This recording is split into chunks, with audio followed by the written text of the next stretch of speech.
Hi hello friends, ಎಲ್ಲರಿಗೂ ನಮಸ್ಕಾರ. Welcome to legends of ಧರ್ಮ. ಲೆಜೆಂಡ್ಸ್ ಆಫ್ ಧರ್ಮಗೆ ಸ್ವಾಗತ. ಇಂದು ನಾವು ಕೇಳೋಣ ಕುರುಕುಲದ ಅಜರಾಮರ ಯೋಧನಾದ ಭೀಷ್ಮನು ಹೇಗೆ ಜನಿಸಿದನು ಅಂತ, ಅವರ ಹಿಂದಿನ ಜನ್ಮದ ರಹಸ್ಯದ ಬಗ್ಗೆ.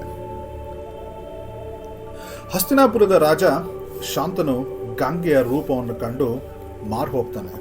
ತನ್ನನ್ನು ಮದುವೆ ಆಗೋ ಬೇಡಿಕೆಯನ್ನು ಇಡ್ತಾನೆ. ಗಂಗೆ ಕೂಡ ಒಪ್ಕೋತಾಳೆ, ಆದರೆ ಒಂದು ಷರತ್ತಿನ ಮೇಲೆ. ಆ ಷರತ್ತು ಏನಂದ್ರೆ, ನಾನು ಏನೇ ಮಾಡಿದರೂ ನನ್ನನ್ನು ಪ್ರಶ್ನೆ ಮಾಡಬಾರ್ದು, ಯಾವುದೇ ಕಾರಣಕ್ಕೂ ಪ್ರಶ್ನೆಯನ್ನ ಕೇಳಬಾರ್ದು ಅಂತ ಒಂದು ಷರತ್ತನ್ನು ಹಾಕ್ತಾರೆ. ಶಾಂತನು ಕೂಡ ಒಪ್ಕೋತಾನೆ. ಗಂಗೆ ಮತ್ತು ಶಾಂತನು ಮದುವೆ ಆಗುತ್ತೆ.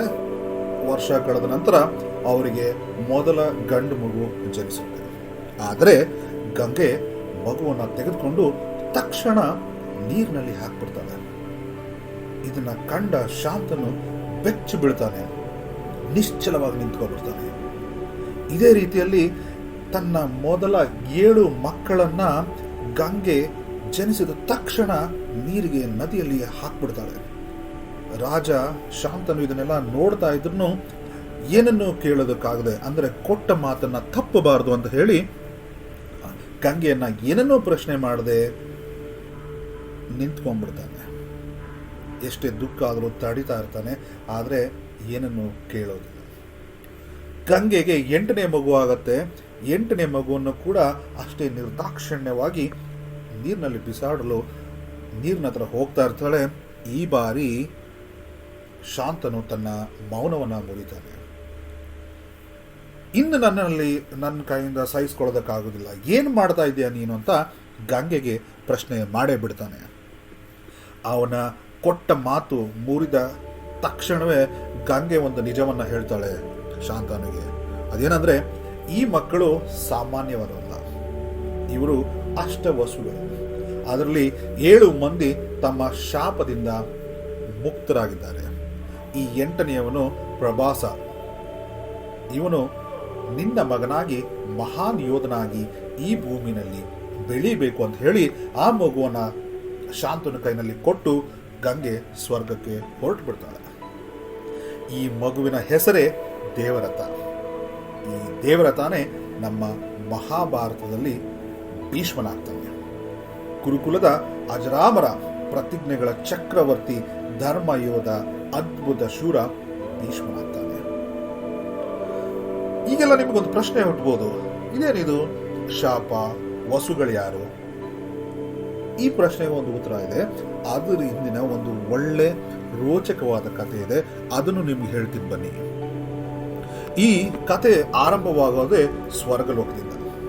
ನಮ್ಮ ಹಿಂದೂ ಧರ್ಮದ ಪ್ರಕಾರ 8 ವಸುಗಳಿರ್ತಾರೆ. ಈ 8 ವಸುಗಳು ಇಂದ್ರಲೋಕದಲ್ಲಿ ಸೇವಕರಾಗಿದ್ದಾರಂತೆ. ನಂತರ ವಿಷ್ಣುವಿನ ಸಹಚರರಾಗ್ತಾರೆ. ಒಂದು ದಿನ ಈ 8 ವಸುಗಳು ತಮ್ಮ ಪತ್ನಿಯರೊಡನೆ ಭೂಲೋಕಕ್ಕೆ ಪ್ರವಾಸ ಬರ್ತಾರಂತೆ. ಪ್ರವಾಸ ಬಂದಾಗ ವಶಿಷ್ಠ ಮಹರ್ಷಿ ಆಶ್ರಮದಲ್ಲಿ ಒಂದು ಕಾಮಧೇನು, ಭವ್ಯ ದಿವ್ಯವಾದ ಹಸುವನ್ನು ನೋಡ್ತಾರೆ. ಅದರಲ್ಲಿ ಒಂದು ವಸುವಿನ ಪತ್ನಿ, ಅಂದರೆ ಪ್ರಭಾಸನ ಪತ್ನಿ, ಈ ಹಸು ನನಗೆ ಬೇಕು, ಇದನ್ನು ಸ್ವರ್ಗಕ್ಕೆ ಕರೆದುಕೊಂಡು ಹೋಗೋಣ ಅಂತ ಕೇಳ್ಕೊತಾಳೆ. ಆದರೆ ಪ್ರಭಾಸ ಹೇಳ್ತಾನೆ, ಇಲ್ಲ, ಇದು ಮಹರ್ಷಿ ವಶಿಷ್ಠರ ಪ್ರೀತಿಯ ಹಸು, ಹಾಗೆ ನಾವು ಸ್ವರ್ಗಲೋಕದಲ್ಲಿ, ದೇವಲೋಕದಲ್ಲಿರೋದ್ರಿಂದ ನಮಗೆ ಇದರ ಅವಶ್ಯಕತೆ ಇಲ್ಲ ಅಂತ ಹೇಳ್ತಾನೆ. ಆದರೆ ತನ್ನ ಪತ್ನಿ ಇದನ್ನು ಒಪ್ಪೋದಿಲ್ಲ, ಹಠ ಮಾಡ್ತಾಳೆ. ಸೊ ಪ್ರಭಾಸ ಉಳಿದ 7 ವಸುಗಳನ್ನು ಒಪ್ಪಿಸಿ ಈ ಹಸುವನ್ನು ಬಲವಂತವಾಗಿ ಅಲ್ಲಿಂದ ಎಳೆದುಕೊಂಡು ಹೋಗ್ತಾರೆ.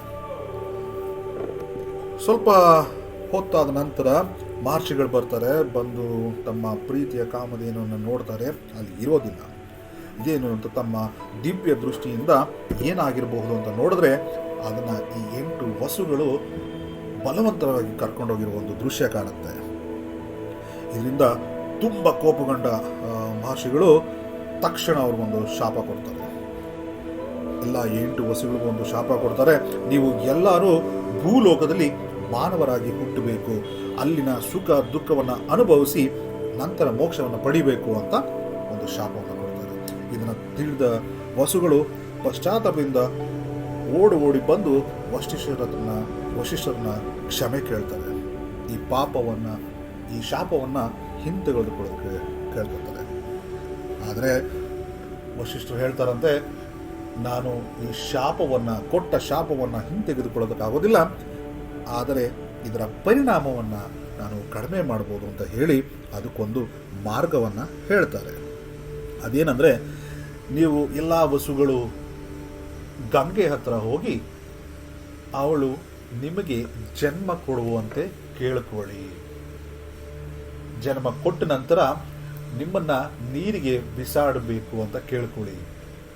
ನೀವು ಹುಟ್ಟಿದ ತಕ್ಷಣ ಗಂಗೆ ನಿಮ್ಮನ್ನು ನೀರು ಬಿಸಾಡಿದ್ರೆ ಆವಾಗ ನೀವು ಸ್ವರ್ಗಕ್ಕೆ ವಾಪಸ್ ಬರ್ತೀರಾ ಅಂತ ಹೇಳ್ತಾರೆ. ಆದರೆ ಇದು ಕೇವಲ 7 ವಸುಗಳಿಗೆ ಮಾತ್ರ.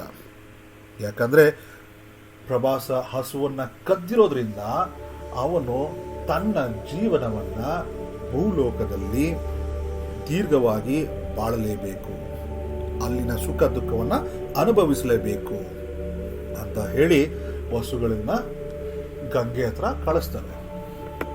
ಗಂಗೆ ಹತ್ರ ಬಂದ ಎಲ್ಲ ವಸುಗಳು ತಮ್ಮ ಶಾಪ ವಿಮೋಚನೆಯ ಮಾರ್ಗವನ್ನು ಹೇಳಿದಾಗ ಗಂಗೆ ಒಪ್ಕೋತಾಳೆ. ನಾನು ನಿಮ್ಮ ತಾಯಿಯಾಗಿ ಭೂಮಿಯಲ್ಲಿ ಜನಿಸ್ತೀನಿ, ನಿಮ್ಮ 8 ವಸುಗಳಿಗೂ ಜನ್ಮ ಕೊಡ್ತೀನಿ, ಅದರಲ್ಲಿ 7 ವಸುಗಳನ್ನು ತಕ್ಷಣವೇ ನೀರಿಗೆ ಹಾಕ್ತೀನಿ, ಆದರೆ ಪ್ರಭಾಸನ ಹೊರತುಪಡಿಸಿ ಅಂತ ಹೇಳಿದಾಗ ಎಲ್ಲ ಒಪ್ಕೊಂಡು ಭೀಷ್ಮನ ಜನ್ಮಕ್ಕೆ ಇದು ಒಂದು ಕಾರಣ.